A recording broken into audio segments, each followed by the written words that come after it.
What's up guys, it's Dwayne, back again for another video, back again for another reaction. And today's a great, wonderful, beautiful day. Do you know why? Because it is Geography Now Denmark. I'm going to learn about Denmark. Without further ado, let's get into this reaction. Let's go. Remember in the Angola episode I mentioned how I went to Denmark one time and bought a sandwich that was $21? Well, this was that sandwich and my reaction was like, $21?! Oh. $21 for a sandwich, guys. Wait, what? $21? That's like £15, something like that. That's wow. Wow.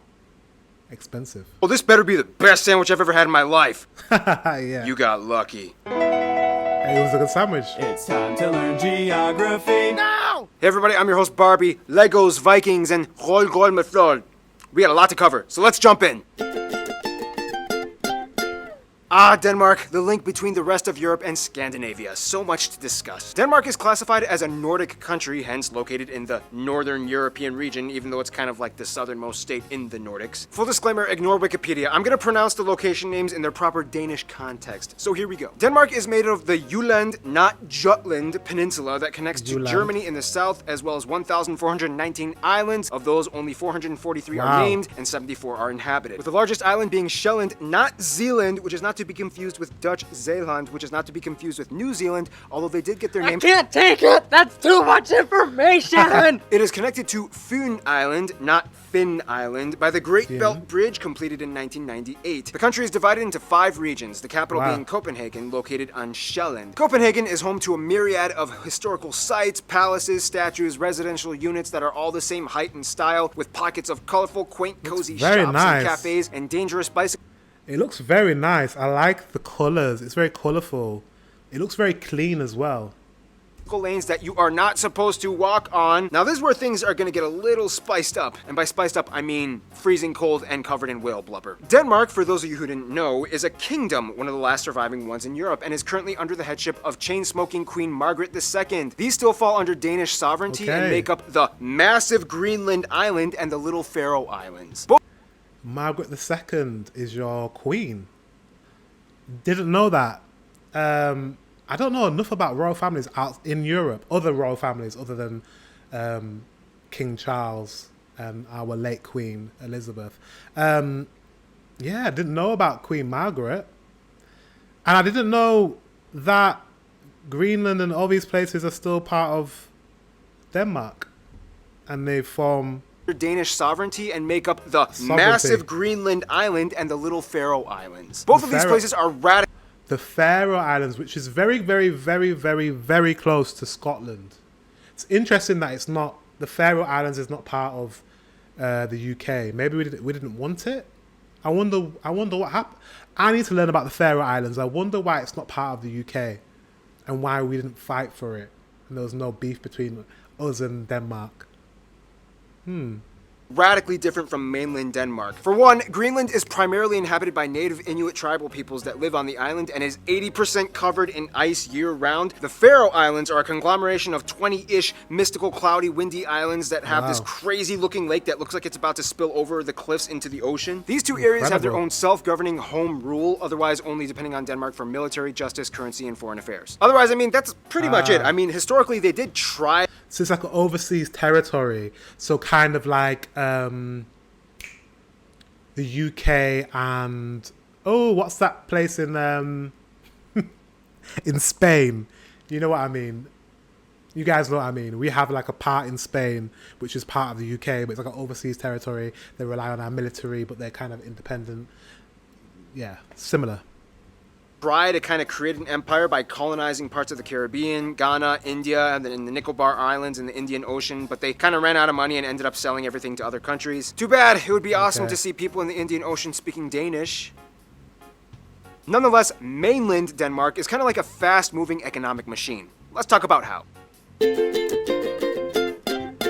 Now, when it comes to land makeup, Denmark is pretty flat. I mean, the highest point, Møllehoy, is only about 170 meters tall and it looks like this. Otherwise, only about 13% of the country is forested, including the tree plantations, and the rest is pretty much used for agriculture that can produce enough food to feed about 15 million people. It's about 3 times the size of their entire population. Good for you, Denmark. But one thing Denmark is actually famous for growing is non-produce plants like grass, fodder, and Christmas trees. The highly sought-after Danish Nordmann fir has been classified as the Rolls-Royce of Christmas trees, and every year investors from Germany, the Netherlands, and even the UK jump in at the end of November and grab whatever they can before it's gone. Now, one thing you need to know is that, like many other areas in the Nordic region, Denmark's weather can be quite dreary. First of all, Denmark is the only Nordic country that doesn't really get a lot of snow. Denmark is kind of like the mud pit located below the jet stream blocked by Norway and the UK. This means that even though it gets really cold, pressure systems rarely cause snow. This is also pretty much why everybody dresses like a J. Crew fall fashion line model on the streets. If you're gonna get wet and freezing, you may as well. So I think Denmark's climate is quite similar to the UK, similar to England. Not Scotland, because you can see there was snow in Scotland. It's similar to England in climate. Am I right? Let me know. Well, look good while doing it. Otherwise, yeah, I mean, pretty much the rest of Denmark is just rolling green plains with sandy beaches and quirky little islands that people like to hop over for camping trips in the summer. If we were going to talk about Greenland and the Faroe Islands, we would get a radically different story of mind-boggling, captivating cliffs, bluffs, sea stacks, glaciers, fissures, icebergs, and mountains. If you don't know what a Mulan is, it's not this, but this. This Mulan is large enough to swallow a school bus. Wow. But we'll have to say that for another video that'll come out in 9,374 years. In the meantime, let's talk about the people. Now this is gonna get really fun. Denmark's people are really unique in their cultural, historical, and postmodern upbringing. First of all, the country has about 5.7 million people and is one of the highest taxed countries in the world. About 89% of the country identifies as ethnically Danish, about 11% are others. Some of the largest groups in the other category being the Polish, Germans, Turkish, Romanians, Iraqis, and Afghans. Now when it comes to Danish culture, there's a lot behind it, but in a nutshell, Vikings. Vikings pretty much had their start in what is now present-day Denmark, and whom pretty much dominated all of the Nordic regions as far as Newfoundland in Canada to Estonia. Which is why most of the Nordic states and regions can pretty much understand each other when they talk. Danes, Swedes, Norwegians, and Icelanders can generally understand each other as they have the same basic linguistic structure. Sure, there are subtle discrepancies, but overall they can kind of get by conversationally. Granted, there's a saying, the Norwegian and Swedish languages sound like dancing fairies, whereas the Danish language sounds like a dude with a potato in his mouth. By the way, anybody who wants to learn Danish, full disclosure, it's gonna suck. The J makes the Y sound, the Y makes the U sound, the V makes a W sound, the R makes a R sound, the H is silent half the time, a ton of the letters are never even used, and don't even get started on A, U, and O. Wow, okay, so I won't be learning Danish anytime soon.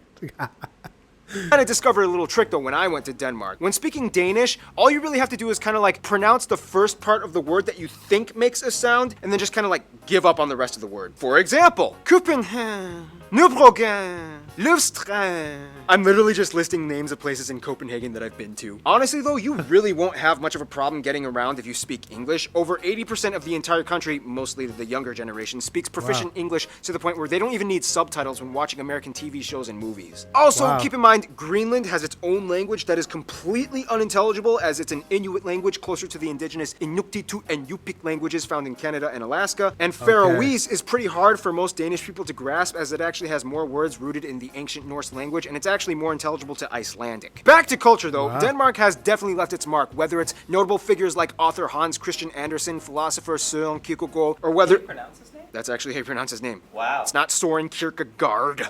It's... Or whether it be the invention of the loudspeaker, or Legos, or their love of handball, their impeccable architecture, love of cuisine. Noma in Copenhagen, by the way, being voted the best restaurant in the world with plates that feature live ants and moss. If you're really gonna get a feel for live ants and moss. I don't know if I want to eat there. It's a famous place. No. Let me know if you've been to Noma before. Let me know if it's nice. Not for me. Danish culture, though, you kind of have to know about janteloven and hygge. The funny thing is, Danes are kind of brought up in a social mindset that is kind of integrated into their subconscious, known as janteloven, which kind of translates to something like, you are not better than the crowd, which I know sounds kind of depressing, but it's really trying to instill a sense of equality and communal cooperation. Hygge translates to something like, spend good times with friends and family, and it's like a cozy thing. Of course, Denmark is known for being ranked one of the happiest overall countries, even though they are also kind of one of the highest ranked consumers of antidepressants as well. Really? Is that true? It's one of the happiest countries, but one of the highest consumers of antidepressants. I don't know why I said anti. It's very American.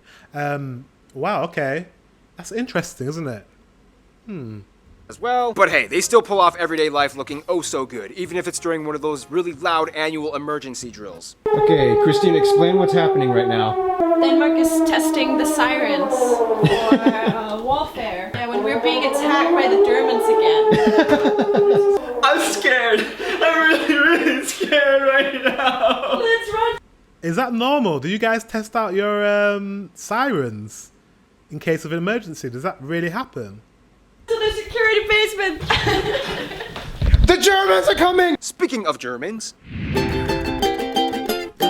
now we all know that one person we're all kind of jealous of because they're kind of rich, well-adjusted, and have a ton of friends, and they're like kind of good-looking. Well, that's Norway. Denmark is a little bit rockier. No, but seriously, for such a small nation, Denmark has a huge entourage of friends, and it's almost kind of hard for anyone in the world to dismiss them at a party. As a founding member of the EU and NATO, Denmark has had roots planted in diplomacy for decades. First off, Denmark generally gets along with Germany. Business between the Germans is a hugely integral part of their economy, and Denmark acts like the gateway to Scandinavia for them and the rest of Europe. The US and the UK are incredibly close as both tangible and cultural imports have been established for centuries. For a while, the Danes even took over parts of the UK, which is why to this day the English language still retains hundreds of Old Norse-derived words like leg, dog, and window. The closest friends, though, would have to be the Nordic countries, Finland, Sweden, Norway, and Iceland. These four are without a doubt Denmark's closest friends. He's talking really, really, really fast, but he said that Denmark took over part of the UK, and when he pulled the part, it looked like it was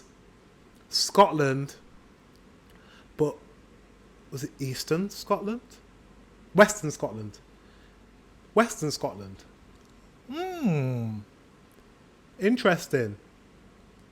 Friends, even though Sweden and them have kind of had more wars and battles historically than any other two states in the world, they've moved on and grown up. Out of the Nordic countries, though, Norway would probably be considered their best friends. Danes are obsessed with Norwegians and often consider Norway the girlfriend they took away from Sweden. In conclusion, Denmark is the rich, rainy rascal that always seems to show up on time for every party, but somehow gets all his work done in an organized, efficient manner. Stay tuned, Djibouti is coming up next. Okay.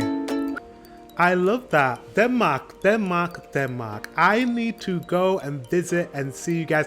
I am planning a trip next year in June to Nordic countries, and Denmark, it hasn't been one of them. But it might have to change, guys. It might have to change. It just seems very nice, and I would love to check it out. And I didn't know that about Denmark took over parts of Western Scotland. Let me know in the comment section below. Give me some information. I don't know much about Denmark. And the climate looks quite similar to the UK as well. Quite interested. Guys, thank you very much for watching. Until the next one, I will see you very soon.